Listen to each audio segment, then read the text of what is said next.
Nathan Nelson looks at the window reflection and sees the number painted on the bus's side, 1247.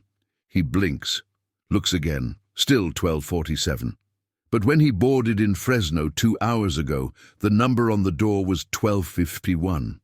Nathan remembers because he thought 12 to 51, like that Strokes song. He turns his head, tries to see directly through the window, but the angle won't let him, can only see it in the reflection. 1247. Wait, did he misread the door number? Probably. Similar numbers in the dark. 1247, 1251. Easy to confuse. But Nathan feels something strange in his stomach because his ticket, he pulls it from his jacket, says Coach 1251, and the overhead luggage tag he saw when stowing his bag definitely said 1251. He saw it 3 times. Or he thinks he did. Nathan rubs his eyes. 3:17 a.m. according to his phone. No, wait. He looks again. 3 a.m. exactly. Didn't it just say 3:17? He must have read it wrong. Sleep deprivation does that. He's been awake for 19 hours. The Greyhound from Fresno to Sacramento, straight shot up Highway 99. 3-hour ride, should arrive by 5 a.m. Routine. Except Nathan counts the passengers in the reflection. 12 people. He counted when he boarded. 11. Plus himself makes 12. Same number. But when he looks at the actual seats, turning his head to count directly, he sees 11, not including himself. 11. He counts in the reflection again. 12 passengers total. Counts the real seats. 11. His head hurts. If you've ever felt like your own eyes were lying to you, leave a comment below. And subscribe, because this journey is going to make you question every overnight bus ride you've ever taken. 6 hours earlier, Nathan bought his ticket at the Fresno terminal. Automated kiosk, $32 to Sacramento, the 12:30 a.m. departure, last bus of the night up the 99. The screen printed his ticket with a mechanical whir, coach 1251, seat 14A, departure 0030, arrival 0345. Normal. Everything normal. The terminal smelled like burned coffee and industrial cleaner. Fluorescent lights buzzing overhead. 3 other people waited on plastic chairs, faces buried in phones. Nathan chose his window seat, row 14. Across the aisle, a woman in her 50s reads a Dan Brown paperback under the overhead light. 2 rows ahead, a college-age kid sleeps with earbuds in, head against the window. In the back, an elderly man in a Carhartt jacket stares straight ahead, hands folded on a canvas bag. Near the front, a mother and daughter share snacks quietly. The driver, a heavy-set man whose ID badge reads R. Morrison, announces estimated time. 3 hours, no stops unless emergency. Nathan leans against the cool window, familiar rumble of the diesel engine, smell of recycled air and faint diesel, comforting almost. 20 minutes in, Nathan checks his phone. 12:51 a.m. Correct, but the last sign they passed said Madeira, 18 miles, which is south. They were heading north. Nathan frowns. He probably saw it wrong. Dark out there, easy to misread in the side mirror reflection. He looks again. Now there are no signs. Just highway, streetlights every 100 yards, perfectly even intervals. Nathan counts. 100 yards. 100 yards, 100 yards. Strange how they're so regular, like someone measured them with a ruler. But that's how highways work. Department of Transportation standards. Obviously, the fog starts at 1 a.m. Nathan notices it because one moment the fields beside Highway 99 are visible, dark shapes of almond orchards, distant farmhouse lights, and the next moment, nothing. Just white. Dense fog pressing against the windows like cotton. Morrison doesn't slow down. Nathan can see his silhouette in the driver's seat, relaxed, both hands on the wheel. Normal. Except Nathan can't see the road. At all. Just fog. Thick as milk. How is Morrison driving? Must be seeing something Nathan can't, from his angle. Road reflectors, maybe. Headlights cutting through. Morrison's been driving this route for years, probably. Muscle memory. Nathan checks the time. 2:47 a.m. Almost 2 hours on the road. But, wait. He looks again. 2:47 a.m. Seconds ticking. Normal. But he remembers checking maybe 10 minutes ago and it was 2:47. Obviously he's confused. Or didn't pay attention properly. Nathan opens his clock app. Stopwatch. Starts it. Counts 60 seconds mentally. 1 Mississippi, 2 Mississippi, all the way to 60. Looks down. Stopwatch reads 0103. 63 seconds. Nathan blinks. Maybe he counted too fast. He does it again. 60 Mississippis. Looks. 0109. 69 seconds. The app is glitching. Has to be. He closes it, reopens it. Works fine now. Counts normally. See? Just a bug. Though Nathan's pretty sure the stopwatch has never done that before, and he's had this phone for 2 years. The sign, Sacramento, 85 miles, green and white standard Caltrans design. Nathan notices because there's a bullet hole in the corner, small, perfectly round. Vandalism, probably. He goes back to scrolling his phone. 10 minutes later, another sign. Sacramento, 85 miles. Same color, same font, same bullet hole? In the same spot? Nathan leans closer to the window. No, can't be the same sign, just similar. California has hundreds of these signs. Some probably have bullet holes. Coincidence? Though Nathan thinks, what are the odds of 2 consecutive signs having holes in the exact same position? He looks at his phone. Google Maps. The blue dot shows them on Highway 99, moving north steadily. See? Progress. They're moving. Except when Nathan looks at the mile marker in the corner of the screen, it says mile 183. He watches for 30 seconds. Still mile 183. The dot is moving, but the mile number doesn't change. His GPS is frozen. Obviously. Bad reception in the fog. Nathan stands, walks to the front. Excuse me, driver, how much longer to Sacramento? Morrison doesn't turn his head. Hour and 15, give or take. Have we passed Modesto yet? Now Morrison glances in the rearview mirror, eyes tired but alert. Modesto's coming up, 20 minutes. I thought, didn't we pass it already? Modesto's in 20 minutes, sir. His tone is final. Patient, but final. Nathan walks back to his seat. The woman with the Dan Brown book looks up, makes eye contact for half a second, goes back to reading. Didn't she hear the conversation? Or did she hear and not care? Nathan sits, opens Google. Searches Fresno to Sacramento Greyhound route. The map shows Highway 99 straight through. Fresno, Madera, Chowchilla, Merced, Turlock, Modesto, Ripon, Stockton, Sacramento. They should have passed Modesto an hour ago. But Morrison said 20 minutes.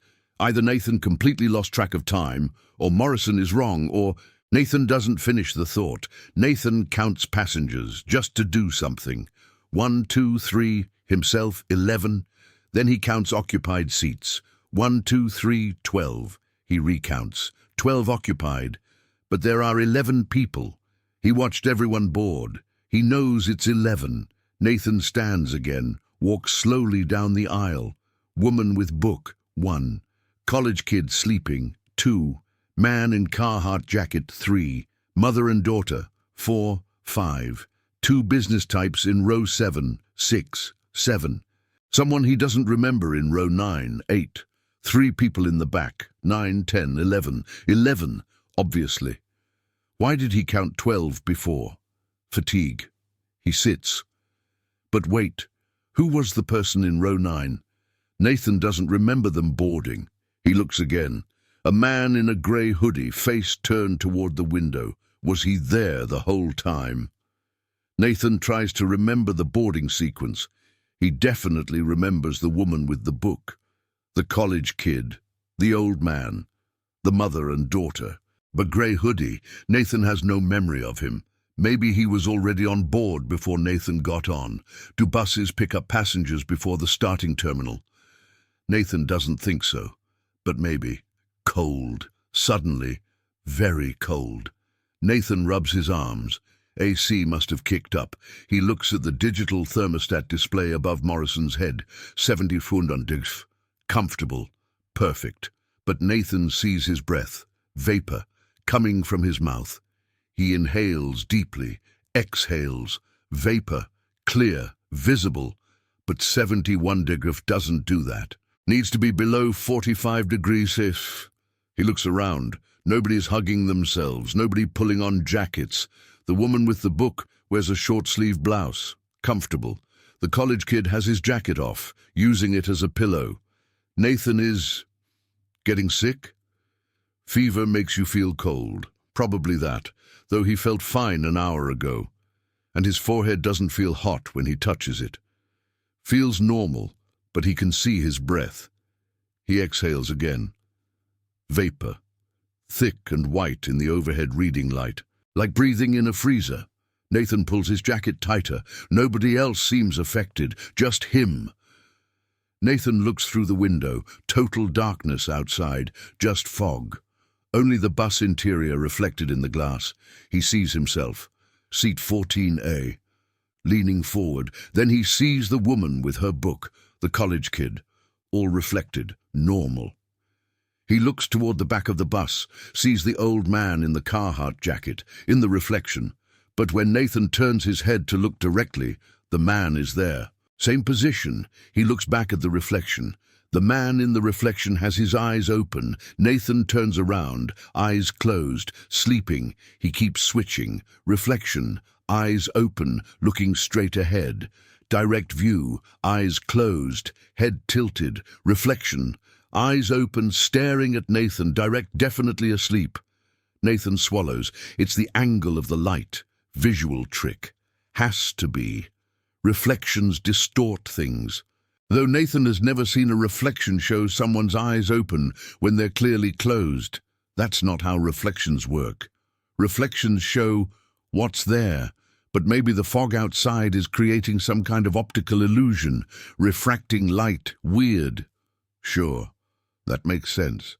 Except when Nathan looks at his own reflection, it matches perfectly. Eyes open in reflection, eyes open in reality. So why doesn't it match for the old man? The bus stops. No announcement. Nathan hadn't even felt them slowing down, just stopped. He looks around. Everyone is asleep. All 11 passengers, heads tilted at angles. Peaceful. But wait, 30 seconds ago he was looking at the woman with the book. She was reading. Awake. Now she's asleep. Book closed on her lap. Did she fall asleep that fast? Morrison opens the door. Nathan sees a gas station through the windshield. Single light pole illuminating a parking lot. No other cars. No signs indicating what town. Nathan stands. Are we stopping? Morrison doesn't turn around. Fuel stop, 5 minutes. Where are we? Rest stop. Nathan looks at the gas station. It's not a rest stop. It's a regular gas station. Chevron logo barely visible in the fog. This doesn't look like a rest stop. Morrison still doesn't turn. 5 minutes. Nathan steps off the bus. Fog is thick, disorienting. He can barely see 10 feet. Walks to the gas station. Door opens. Attendant behind the counter. Thin man, maybe 50. No name on his shirt. Evening, the man says. Evening, Nathan replies. You guys open all night? The man smiles. Small smile. When we need to be. What do you mean, when you need to be? When there's a bus. But what if there's no bus? The man's smile doesn't change, doesn't answer. Nathan feels uncomfortable, grabs a bottle of water from the cooler, pays, $3. The man takes his cash but doesn't put it in the register, just holds it. Nathan walks out, everyone on the bus still sleeping, Morrison waiting, hands on the wheel. Nathan boards, door closes immediately, bus starts moving. Nathan looks back. The gas station light turns off, instantly, like someone flipped a switch the moment they pulled away. Nathan sits. His receipt from the water, he looks at it. No store name, no address. Just water, $3. Thank you. No timestamp, no transaction number, just those words. Nathan crumples it. Probably just a cheap receipt printer. Nathan can't take it anymore. He stands, doesn't yell, he's not that kind of person, but his voice is loud, strained. Does anyone else see what's happening? Everyone wakes up. Simultaneously, heads lifting in the same second, all of them, looking at him. Woman with book, college kid, grey hoodie man, mother and daughter. Everyone, staring, silent. We've been driving for over 3 hours. Morrison said we're 20 minutes from Modesto, but we should have passed Modesto 2 hours ago, right? Someone, anyone, help me out here. How long have we been on this bus? Silence. 5 seconds. 10. The woman with the book speaks, voice calm, grandmotherly. About 90 minutes, dear. Left Fresno at 12:30. It's Tucson now. It's not 2. Nathan shows his phone. It's 3. The college kid pulls out his phone. Dude, mine says 2:03. Nathan grabs the kid's phone. He shouldn't. It's rude, but he does. The screen says 2:03 a.m. Nathan looks at his own. 3 a.m. He refreshes the time. Still 3. Mine's wrong, Nathan says. My phone is wrong. It's not syncing properly. You okay, man? The kid asks. You want to sit down? I'm fine, but something is wrong. The bus number, we're on 1251, right? The woman nods. Yes, 1251. But the reflection shows 1247. Nathan points at the window. Everyone looks. In the reflection, clearly visible, 1247. See? Nathan says. The grey hoodie man speaks for the first time. Deep voice. Reflection's backwards, buddy. 7 looks like 1 when it's flipped. Nathan stares, looks at the reflection. Could 1 and 7 be flipped? He tries to visualize. Maybe. But no, numbers don't work like that. 1247 and 1251 aren't mirror images, but everyone is looking at him like he's crazy. I'm sorry. I think I'm just tired. Nathan sits. Everyone goes back to sleep. Within seconds, all of them, eyes closing together, synchronized. Nathan pulls out his phone, opens the camera, points it at the window, trying to photograph the reflection with the bus number. The screen shows darkness, just fog. No reflection at all, but he can see the reflection with his eyes, clear as day. 1247. He takes the photo anyway, reviews it. Black screen. Nothing.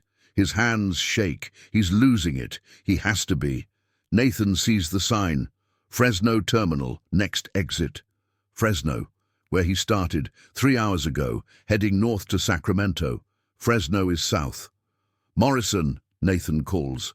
No response. Morrison! The man turns. For the first time, Nathan sees his full face in the dome light. It's familiar. Where has he... The gas station attendant, same man. Nathan's stomach drops. We're here, Morrison says. Where?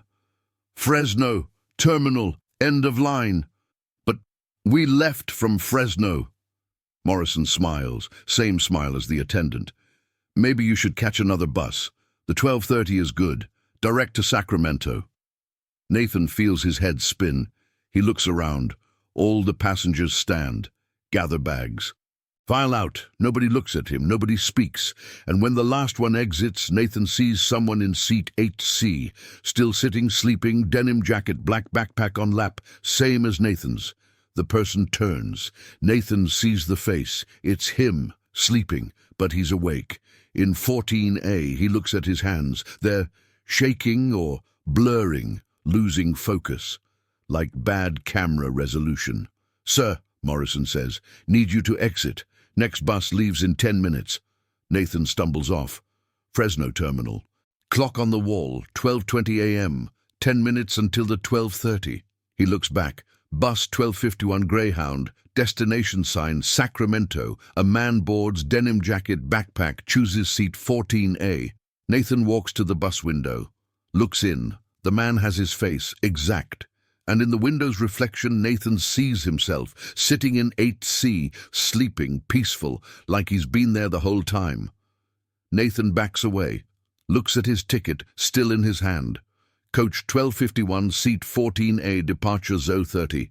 He crumples it, throws it in a trash can, walks to the kiosk, buys another ticket. Sacramento, the 12:30, different seat this time, 8C. The printer spits out the ticket. He stares at it. Coach 1251, seat 8C. But when Nathan looks at the bus through the terminal window, he sees someone already sitting in 8C. Denim jacket, his face, sleeping. Nathan looks down at himself. He's wearing a denim jacket, has his backpack, but he's standing in the terminal. He reaches up to touch his face. His hand passes through, doesn't quite connect, like touching water. The 12:30 announcement echoes. Now boarding for Sacramento. Coach 1251, all passengers please board. Nathan walks toward the bus. Morrison holds the door open. That smile. Welcome aboard, he says. Have you taken this route before? Nathan tries to answer. Can't remember. I don't know. Don't worry, Morrison says. You will. Nathan never figured out the truth. Maybe it was exhaustion. Maybe a brief psychotic break. Maybe something in the bus's ventilation system. Carbon monoxide causes hallucinations. Perfectly rational explanation. Except for the ticket he found in his jacket 3 weeks later. Used. Torn where they validate. Date 3 weeks ago. Time 00:30. Passenger Nathan Nelson, seat 14A, but also 8C. Both tickets from the same night. And except that Nathan checked the Greyhound website. Coach 1251 exists. Runs Fresno-Sacramento nightly. But when he called customer service to ask about that specific night, the line went silent for 15 seconds before the representative said, I'm sorry, we don't have any record of Coach 1251 running that date. It was decommissioned 3 years ago. But Nathan rode it. He has the tickets, both of them, or does he? When he checks his jacket pocket now, they're gone. Just fog residue on his fingers, like he reached into mist. What do you think happened? Did Nathan lose his mind? Or was something on that bus real? Leave your theory in the comments. And if you enjoyed this story, hit that like button and subscribe. Because sometimes the scariest journey is the one that makes you question which version of you made it home.